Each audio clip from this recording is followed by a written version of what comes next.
They called her obsessive, always checking zippers, latches, batteries. Relax, they joked. It's just routine. But when a teammate fell during a cliffside mission and ropes started failing, her backup gear, the one she packed against protocol, was the only thing that held. She secured the line, pulled him up, and held the ridge until help arrived. After that, no one mocked her for being thorough.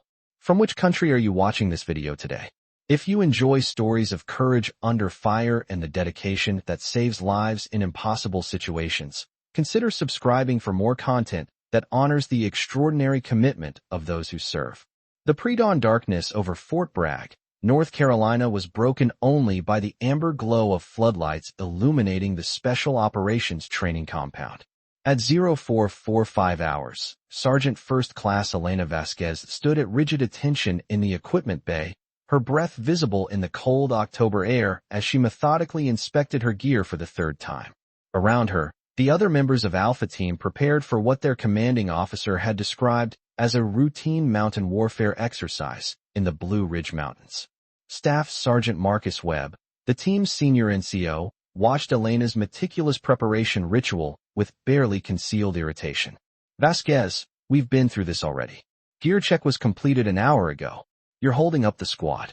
His voice carried the weight of 15 years in special operations, each word clipped with military precision. Elena continued her inspection, running her fingers along every carabiner, testing each rope connection, verifying the tension on her rappelling harness. Her movements were systematic, methodical, born from a compulsion that had earned her both respect and ridicule throughout her military career. Specialist Jake Morrison, the youngest member of the team at 22, shook his head as he shouldered his pack. Sergeant, we're not going into Fallujah. It's a training exercise in Virginia. You act like we're jumping into a hot LZ. The other team members chuckled, a familiar dynamic that had developed over the past 6 months since Elena had joined their unit. She was known throughout the 75th Ranger Regiment as the soldier who checked everything twice, then checked it again. Elena's dark eyes flicked up from her gear inspection, meeting Morrison's gaze with calm intensity. Equipment failure doesn't distinguish between training and combat. Morrison, dead is dead. Her voice carried a slight accent, traces of her Puerto Rican heritage that had never fully faded despite 2 decades of military service. She returned to her inspection, testing the spring-loaded gate on each carabiner, ensuring the smooth operation of every mechanical component.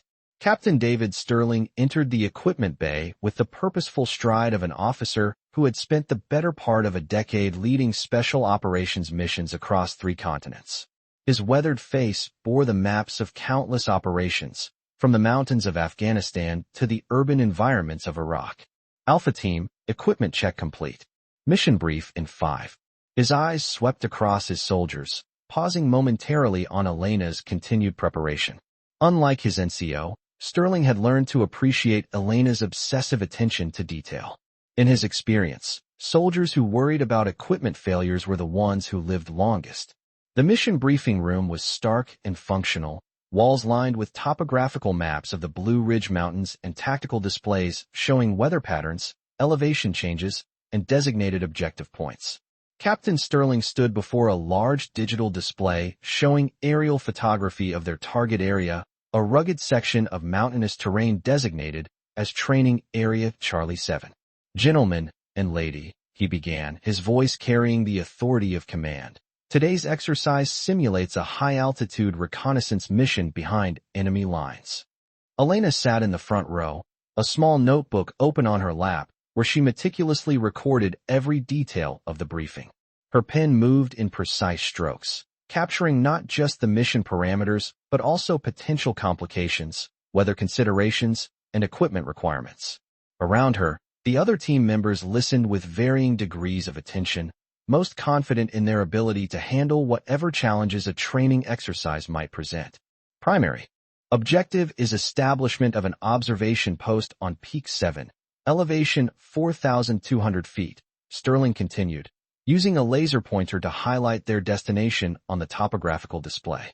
Secondary objectives include reconnaissance of the valley approach routes and establishment of communications with base station every 4 hours.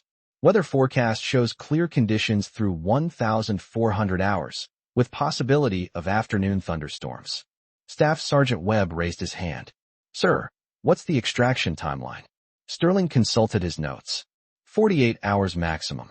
Helicopter extraction from LZ Bravo at 0800 hours, day after tomorrow. Questions. Elena's hand went up immediately.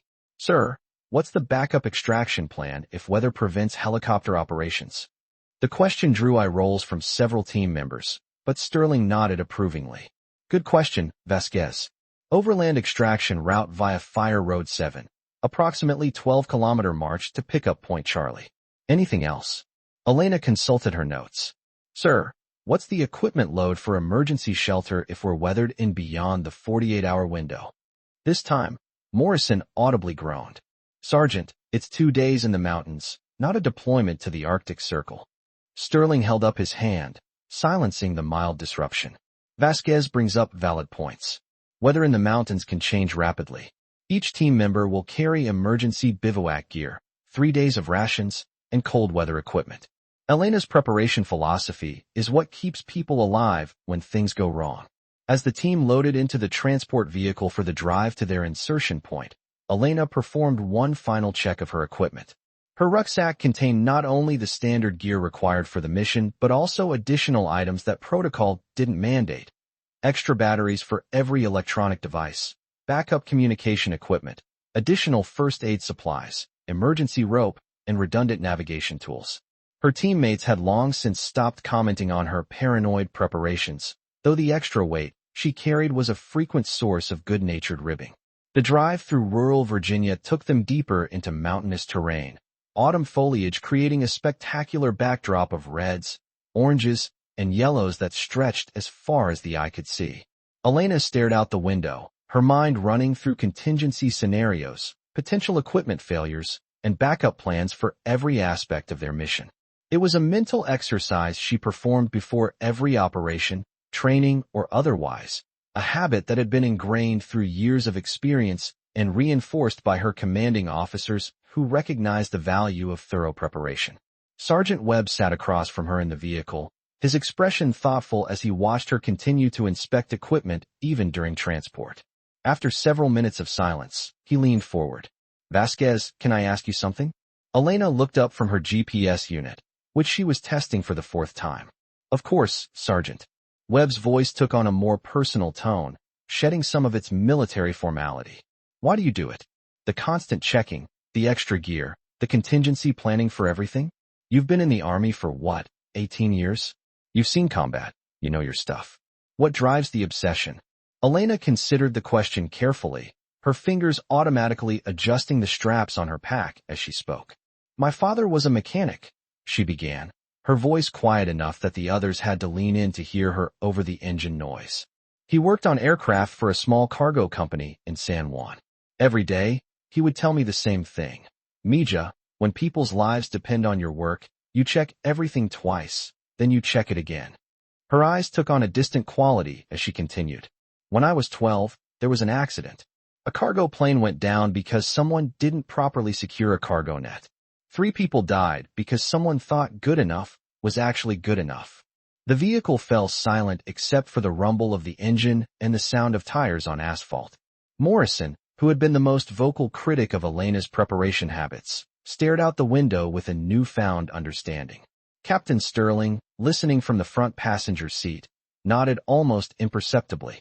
It was the first time Elena had shared this personal detail with her team, and it provided context for behavior that had previously seemed excessive. That's when I decided that if I was ever in a position where other people depended on me, I would never be the one who said good enough, Elena concluded. Equipment fails, plans change, weather turns bad. But the one thing I can control is being prepared for when it all goes wrong. Webb nodded slowly, his earlier irritation replaced by something approaching respect. The insertion point was a cleared area along a Forest Service road, surrounded by dense woodland that stretched up the mountainside in an unbroken expanse of hardwood and pine. The team unloaded their equipment in silence, each soldier automatically falling into established routines. Elena immediately began a final equipment check, this time focusing on the specific gear they would need for the initial phase of their movement to the objective. Captain Sterling gathered the team around a tactical map spread on the hood of their vehicle. Movement to objective will be in 2 phases. First, a 4-kilometer approach march through the valley, following Deer Trail System Alpha 7. Second phase is a vertical ascent of approximately 800 meters to reach the observation post position on Peak 7. His finger traced their route on the map, highlighting key terrain features and potential challenges. Estimated time to objective is 6 hours, accounting for terrain difficulty and the need for tactical movement. Weather remains favorable, but afternoon thunderstorms are still possible. Elena studied the map intently, noting elevation changes, water sources, and potential shelter locations. Her notebook filled with additional details as she asked clarifying questions about the route, backup navigation options, and emergency procedures. As the team began their movement into the forest, Elena took point, her navigation skills and attention to detail making her the natural choice to lead the way. Behind her, Morrison carried the team's primary communication equipment, followed by Webb with heavy weapons, and Sterling bringing up the rear with overall command responsibility. The formation was standard for reconnaissance missions, allowing for mutual support while maintaining tactical discipline. The first phase of movement went smoothly, the team making good time through relatively easy terrain as they followed established deer trails through the valley floor. Elena maintained a steady pace, periodically checking her GPS and compass, cross-referencing their position with terrain features visible through the forest canopy. Every 30 minutes, she called a brief halt to verify their position and ensure the team remained properly hydrated and alert. By 1100 hours, they had reached the base of the steep ascent that would take them to their final objective. The terrain ahead was challenging, loose rock, steep inclines, and sections that would require rope work to navigate safely. Elena began preparing for the vertical portion of their movement, laying out climbing gear and checking every piece of equipment that would be critical for the ascent. Jesus, Vasquez, Morrison muttered as he watched her methodically inspect each piece of climbing hardware. We're not scaling Everest. It's a training hill in Virginia. Elena looked up from her inspection of carabiners and rope systems, her expression patient but firm. Morrison, you ever been on a mountain rescue? You ever pulled someone off a cliff face because their gear failed? The specialist shook his head, suddenly less confident in his assessment of the situation. Elena continued her inspection, testing the spring action on gate mechanisms, checking rope for wear or damage, verifying the proper function of belay devices. I have, she said quietly. Twice. Both times, equipment failure was a contributing factor. Both times, someone almost died because they trusted gear that hadn't been properly maintained. Staff Sergeant Webb approached, his own climbing gear already secured. What's your assessment of the ascent route, Sergeant?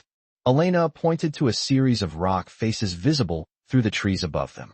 Primary route looks solid, good hand and foot holds for most of the ascent. I'd recommend establishing fixed lines on 2 sections where the exposure is significant. She consulted her notes and the topographical map. Weather's still holding, but those clouds building to the west concern me. If we get caught in a storm on the cliff face, things could get complicated quickly. Sterling nodded, trusting Elena's judgment on technical climbing matters. Her mountain warfare training exceeded that of the other team members, and her conservative approach to risk management had proven valuable in previous operations. The ascent began without incident, the team making steady progress up the steep terrain. Elena led each pitch, establishing secure anchor points and ensuring that each team member had multiple safety systems in place. Her movements were deliberate and precise, never rushing, always testing each hold before committing her full weight. Behind her, the other team members followed established climbing procedures, their confidence growing as they realized the ascent was well within their capabilities. 2 hours into the climb, they reached a narrow ledge system that provided a natural rest area roughly halfway to their objective. Elena secured the team to solid anchor points and began preparing for the next section of the ascent, which included the most technically challenging terrain they would encounter. The rock above was steeper, with fewer natural holds and greater exposure to potential falls. Movement through this section requires fixed lines, Elena announced, beginning to set up a complex rope system that would allow each team member to ascend safely while maintaining connection to secure anchor points. Morrison watched with growing appreciation as Elena's obsessive preparation began to make practical sense. The extra rope she carried, the additional hardware, the backup systems, all of it was coming together to create multiple layers of safety for the team. Captain Sterling checked his watch, 1,330 hours. They were making good time despite the challenging terrain, and the weather was holding better than forecast. The observation post was approximately 90 minutes above their current position, well within their planned timeline. Elena finished rigging the fixed-line system and began the lead climb on the most difficult section, her movements smooth and controlled as she worked her way up the steep rock face. She had climbed approximately 30 meters when the first drops of rain began to fall. Within minutes, the light sprinkle had intensified to a steady drizzle that made the rock surfaces slippery and treacherous. Elena paused at a secure stance, assessing the changing conditions and their impact on the climb. Below her, the rest of the team waited on the ledge, watching as weather conditions deteriorated rapidly. Storms moving in faster than forecast. Elena called down to Sterling. "We can continue the ascent, but conditions are going to make things more technical." Sterling considered their options. They could retreat to a more sheltered position and wait out the weather, or push forward to reach their objective before conditions worsened further. The mission timeline favored continuing the ascent, but safety considerations argued for caution. Before Sterling could make his decision, Morrison made the choice for him. Impatient with the delay and confident in his climbing abilities, he began ascending the fixed line without waiting for clearance from Elena or Sterling. His movements were rushed, lacking the careful deliberation that the wet conditions demanded. Elena saw him coming up the rope and called down a warning about the slippery rock, but Morrison waved off her concerns. "I've got this, Sergeant," Morrison replied, his voice carrying more confidence than his situation warranted. Elena watched with growing concern as the young specialist climbed aggressively, not taking the time to establish secure positions before making his next move.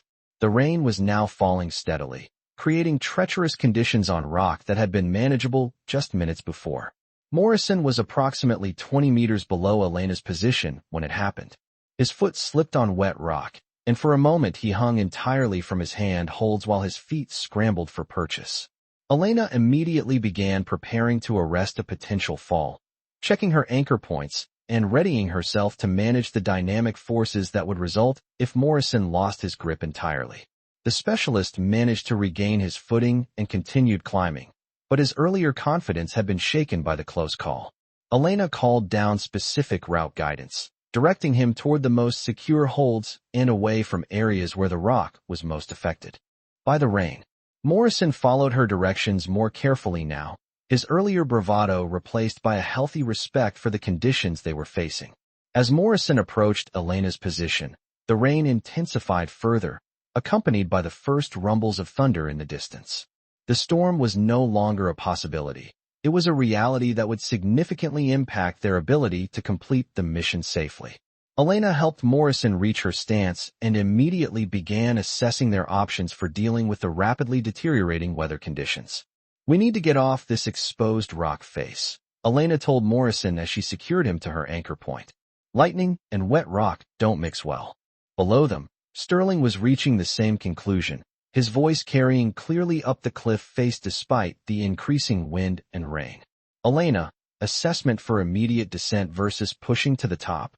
Elena studied the terrain above and below their current position. The summit was perhaps 45 minutes away in good conditions, but the storm made that estimate highly optimistic. Descent would be technically challenging but manageable if they moved quickly and maintained discipline. The approaching thunder made the decision urgent. Exposed rock faces were among the most dangerous places to be during an electrical storm. "Sir, recommend immediate descent," Elena called back. "Storm's intensifying, and we're too exposed up here." But as she prepared to begin the descent procedures, Morrison made a critical error in judgment. Still shaken by his earlier slip and eager to get off the cliff face, he began descending too quickly, not taking the time to properly manage his rope systems. Elena watched in horror as Morrison's rushed movements caused him to lose control of his descent. His rappel device locked up, leaving him suspended in space approximately 15 meters below her position. Worse, The stress on his primary anchor point was causing the rock to shift, creating a potentially catastrophic situation where his entire belay system could fail. "Morrison, stop moving," Elena shouted, but the wind and rain were making communication difficult. The specialist continued trying to free his jammed rappel device, his movements growing increasingly frantic as he realized he was in serious trouble. Below him, Webb and Sterling were preparing to assist, but their position on the ledge left them with limited options for immediate help. Elena quickly assessed the situation, her mind running through possible solutions with the systematic approach that had defined her military career. Morrison's primary rope was under extreme stress. His backup systems were compromised by the rock fall his movements had triggered, and the weather was making every aspect of the rescue more dangerous. Traditional rescue procedures would take too long given the deteriorating conditions and the instability of Morrison's position. That's when Elena's obsessive preparation proved its worth. Among the extra gear she carried was a second dynamic rope, additional anchor hardware, and emergency rescue equipment that wasn't part of standard mission loadout. While her teammates had often questioned the extra weight she insisted on carrying, the redundant systems she maintained suddenly became the difference between a successful rescue and a potential fatality. Working with methodical efficiency despite the urgent circumstances, Elena established multiple anchor points using the additional hardware she carried. Her movements were deliberate and precise, each action carefully considered to ensure that she didn't compromise her own safety while attempting to rescue Morrison. The rain made every surface slippery, and the approaching thunder added psychological pressure to an already technically demanding situation. Elena deployed her backup rope system, creating a complex but secure configuration that would allow her to reach Morrison's position while maintaining multiple safety systems. Her training in technical rescue procedures, combined with the extra equipment she routinely carried, provided options that wouldn't have been available with standard mission gear alone. "Morrison, I'm coming down to you," Elena called as she began her descent. "Stop trying to free your device. I'll get you sorted." The specialist, hanging uncomfortably in his harness and growing increasingly exhausted from his struggles with the jammed equipment, finally stopped moving and focused on maintaining his grip while Elena maneuvered into position beside him. The rescue was technically complex, requiring Elena to transfer Morrison's weight to her backup rope system while simultaneously clearing the jam in his rappel device. The rain made every manipulation of hardware more difficult, and the approaching storm added urgency to an operation that demanded patience and precision. Elena worked systematically through the problem, her movements efficient and confident despite the challenging conditions. Below them, Sterling and Webb had established their own backup systems, ready to assist if Elena's rescue attempt failed or if additional complications arose. The team's training in mutual support procedures was evident in their coordinated response to the emergency, each member fulfilling his role in the overall rescue effort while maintaining his own safety. As Elena worked to free Morrison's jammed equipment, she discovered that the problem was more serious than initially apparent. The rapid descent had caused the rope to twist and bind in the rappel device, but more concerning was damage to the device itself caused by the stress of supporting Morrison's full weight during his uncontrolled movements. The equipment failure was exactly the type of scenario Elena had prepared for throughout her career. "Your primary rappel device is damaged," Elena told Morrison as she worked to establish alternative descent systems. "We're going to use backup procedures to get you down safely." She deployed emergency descent hardware from her personal gear, equipment that wasn't part of standard mission requirements, but which she carried as insurance against exactly this type of equipment failure. The backup descent system required both soldiers to descend together in a configuration that demanded complete trust and coordination. Elena would control the descent rate and navigate the route while Morrison focused on maintaining proper position and following Elena's instructions. It was a technique that required significant skill and experience, capabilities that Elena had developed through years of mountain warfare training and real-world application. As they began their coordinated descent, the storm reached full intensity. Rain was now falling heavily, accompanied by frequent lightning strikes that illuminated the cliff face in stark, dramatic contrasts. The thunder was almost continuous, creating a constant background of noise that made communication between team members extremely difficult. Elena's decision to initiate immediate descent had been correct. Remaining on the exposed rock face during the electrical storm would have been far more dangerous than the technical challenges of the rescue operation. The descent proceeded slowly but steadily, Elena carefully managing their rate of movement to ensure that both soldiers remained in control throughout the operation. Morrison, chastened by his earlier mistakes and acutely aware of his dependence on Elena's expertise, followed her instructions precisely. His earlier confidence had been replaced by a deep appreciation for the complexity of mountain operations and the importance of proper preparation. 20 minutes after beginning the rescue, both soldiers reached the ledge where Sterling and Webb waited with additional support equipment. Morrison was shaken but uninjured, his respect for Elena's expertise evident in his immediate expression of gratitude. The team quickly consolidated their position and prepared for the final descent to lower terrain, where they could establish shelter and wait out the storm. "Outstanding work, Elena," Sterling said as the team organized for the descent to safer ground. "Your preparation and technical skills just prevented a serious casualty." Elena was already focused on the next phase of their operation, checking equipment and planning their route to shelter. Her response was characteristically modest and professional. "Just doing my job, sir. That's what the backup gear is for." But Morrison stepped forward, his earlier criticism of Elena's preparations forgotten in light of recent events. "Sergeant, I owe you an apology. And probably my life. I was wrong about your equipment checks and your preparation." Elena looked at the young specialist, seeing in his expression a new understanding of the realities of military operations. "Morrison, the day you stop learning from close calls is the day you become a casualty statistic," she replied. "Equipment fails, weather changes, plans go wrong. The only constant is that proper preparation gives you options when everything else falls apart." The team completed their descent to lower elevation as the storm continued to rage above them, taking shelter in a natural cave formation that provided protection from the wind and rain. As they established their emergency bivouac and settled in to wait out the weather, Sterling used the satellite communication system to report their status to headquarters. The mission's primary objectives had not been completed due to the weather, but the real-world training value had exceeded all expectations. Morrison's equipment failure and subsequent rescue had provided lessons that no simulated exercise could replicate.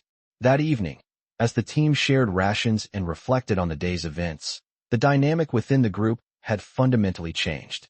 Elena's obsessive preparation was no longer viewed as excessive caution, but as the professional competence that had prevented a training accident from becoming a tragedy. Morrison, in particular, had gained a new perspective on the importance of attention to detail and thorough preparation. "Sergeant Vasquez," Morrison said as the team prepared to settle in for the night, "when we get back to base, would you be willing to go through my gear loadout with me? I think I need to reconsider my approach to equipment selection." Elena nodded, pleased that the day's events had resulted in learning rather than injury. "Of course, Morrison. Proper preparation isn't about being paranoid. It's about being professional. Every piece of equipment you carry should have a purpose, and you should know exactly how to use it when things go wrong." Webb, who had been listening to the conversation, added his own perspective as the team's senior NCO. "What happened today is a perfect example of why experience matters in special operations. Elena's been doing this for 18 years, and it shows in every aspect of her preparation and execution." He looked directly at Morrison as he continued. "You've got good instincts and solid training, but there's no substitute for experience and the wisdom to prepare for things you hope never happen." Captain Sterling, reviewing the day's events in his mission notes, realized that the training exercise had provided more valuable lessons than the originally planned activities. The combination of challenging terrain, adverse weather, equipment failure, and successful rescue had tested every aspect of the team's capabilities and revealed both strengths and areas for improvement. The following morning brought clear skies and calm conditions, a dramatic contrast to the previous day's storm. The team completed their mission by establishing the observation post on a lower peak that provided adequate vantage points for their reconnaissance objectives. Elena's navigation skills and route planning ensured that they reached their alternate objective efficiently and safely. As they prepared for extraction, Morrison approached Elena with a question that had been weighing on his mind since the rescue. "Sergeant, how did you know to carry all that extra gear?" The backup rope, the emergency hardware. None of that was on the equipment list for this mission. Elena finished packing her gear before responding, her movements still characterized by the same methodical attention to detail that had defined her throughout the mission. Morrison, early in my career, I was part of a mission where we lost a soldier because we didn't have the right equipment when things went wrong, she explained. Since then, I've made it a personal rule to carry backup systems for anything that could fail catastrophically. It's extra weight, and most of the time it's not needed, but when you need it, you really need it. She shouldered her pack, noticeably heavier than those carried by her teammates due to the additional equipment she insisted on maintaining. The way I see it, carrying an extra 10 pounds of gear is a small price to pay for having options when everything goes wrong. Yesterday proved that philosophy correct. The helicopter extraction proceeded smoothly, the team returning to Fort Bragg with a new appreciation for Elena's approach to preparation and risk management. During the post-mission debrief, Captain Sterling formally recognized Elena's performance during the emergency, noting that her technical expertise and equipment preparation had prevented a serious training accident. In the weeks that followed, Elena noticed a change in how her teammates approached their own equipment preparation. Morrison, in particular, had adopted many of her procedures for checking and maintaining gear, and his equipment loadout now included backup systems that he had previously considered unnecessary. The team's overall preparedness had improved significantly as a result of the lessons learned during the mountain training exercise. 3 months later, Alpha Team received orders for deployment to Afghanistan, where they would conduct reconnaissance operations in mountainous terrain similar to their training area in Virginia. As they prepared for the deployment, Elena's influence on the team's preparation procedures was evident in every aspect of their equipment selection and mission planning. What had once been viewed as excessive caution was now recognized as professional competence. The deployment to Afghanistan validated every lesson learned during the training exercise in Virginia. Operating in hostile territory where equipment failure could have fatal consequences, the team's enhanced preparation procedures proved their worth repeatedly. Morrison, now carrying his own complement of backup gear and emergency equipment, found himself better prepared for the challenges of combat operations.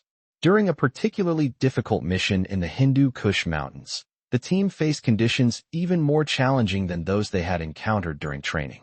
Elena's leadership in technical operations and her insistence on proper preparation became instrumental in the successful completion of their assigned objectives. Her teammates, who had once questioned her methods, now recognized her approach as the standard they should all aspire to meet. The mission that would define Elena's legacy began on a cold February morning when Alpha Team received orders for a high-priority reconnaissance operation in a remote valley controlled by insurgent forces. Intelligence reports indicated that the area contained a significant weapons cache that posed a threat to coalition operations throughout the region. The team's mission was to establish an observation post and provide detailed intelligence on enemy activities and the location of the weapons storage facilities. Elena approached the mission preparation with her characteristic thoroughness, studying terrain maps, weather forecasts, and intelligence reports with the same attention to detail that her teammates had learned to respect. The target area was located in extremely challenging terrain, requiring a multi-day approach march through enemy territory followed by establishment of a concealed observation post on a ridgeline overlooking the valley. As the team prepared for insertion, Elena conducted her standard equipment inspections, but this time her teammates participated with equal attention to detail.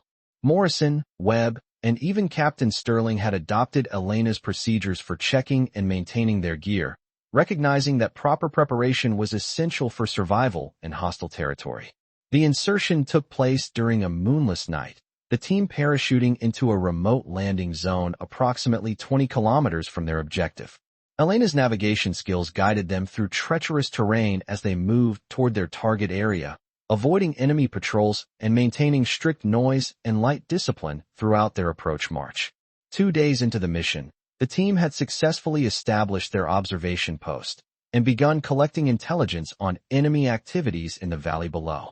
Elena's selection of the position proved excellent, providing clear fields of view while maintaining concealment from enemy forces. The weapons cache had been located and photographed, and the team was preparing detailed reports for transmission to headquarters.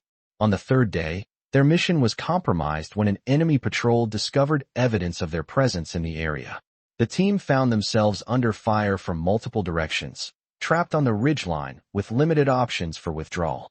Elena's preparation and equipment selection once again proved crucial as the team fought to break contact and withdraw to a safer position. During the firefight, Morrison was wounded by enemy fire, requiring immediate medical attention that would slow their movement significantly. Elena's first aid supplies and medical training enabled her to stabilize Morrison's condition, but the team faced the challenge of evacuating a wounded soldier through hostile territory while under pursuit by enemy forces. The withdrawal operation required all of Elena's technical skills and equipment to establish rope systems that would allow them to evacuate Morrison down steep terrain while maintaining security against pursuing enemy forces. Her backup gear and emergency equipment provided the tools necessary to construct impromptu evacuation systems that saved precious time and potentially saved Morrison's life. Elena's leadership during the withdrawal exemplified everything she had learned throughout her military career. Her attention to detail, thorough preparation, and technical expertise combined to enable the team's successful extraction despite overwhelming odds. The mission became a textbook example of how proper preparation and professional competence could overcome seemingly impossible circumstances. The decoration ceremony took place 6 months later at Fort Bragg, with Elena's family in attendance to witness her recognition for heroism during the Afghanistan mission. Captain Sterling, now Major Sterling, presented Elena with the Silver Star for gallantry in action, noting that her preparation, leadership, and technical expertise had saved the lives of her teammates and ensured the success of a critical mission. In his citation, Sterling wrote, "Sergeant First Class Vasquez's meticulous attention to equipment preparation and maintenance, which some had previously viewed as excessive, proved to be the foundation of her team's survival during combat operations. Her insistence on carrying backup systems and emergency equipment provided the tools necessary for successful mission completion and the evacuation of wounded personnel under fire." Morrison, recovered from his wounds and promoted to sergeant, stood in the audience as Elena received her decoration. The young soldier who had once mocked her preparation procedures now served as an advocate for her methods, teaching newer soldiers the importance of attention to detail and thorough preparation. The lessons learned during that training exercise in Virginia had ultimately saved his life in Afghanistan. Elena's story became part of the curriculum at the Army's Mountain Warfare School, where her approach to equipment preparation and risk management was taught as an example of professional competence. The soldier who had been criticized for being obsessive was now recognized as a model of the thoroughness and attention to detail that characterized the best special operations personnel. Years later, as Elena prepared for retirement after 24 years of military service, she reflected on the career that had taken her from a criticized perfectionist to a decorated veteran whose methods had saved lives and completed impossible missions. The philosophy instilled by her father, that when people's lives depend on your work, you check everything twice, then check it again, had guided her throughout her career and had ultimately defined her legacy as a soldier. The ceremony marking Elena's retirement drew attendees from throughout the special operations community, soldiers whose lives had been touched by her example and whose own careers had been shaped by the lessons she taught. Morrison, now a staff sergeant and team leader himself, spoke about the impact Elena had had on his development as a soldier and leader. "Sergeant Major Vasquez taught me that there's no such thing as being too prepared," Morrison told the assembled crowd.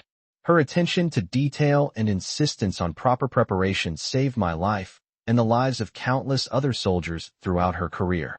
She showed us that what some people call obsessive, professionals call competent."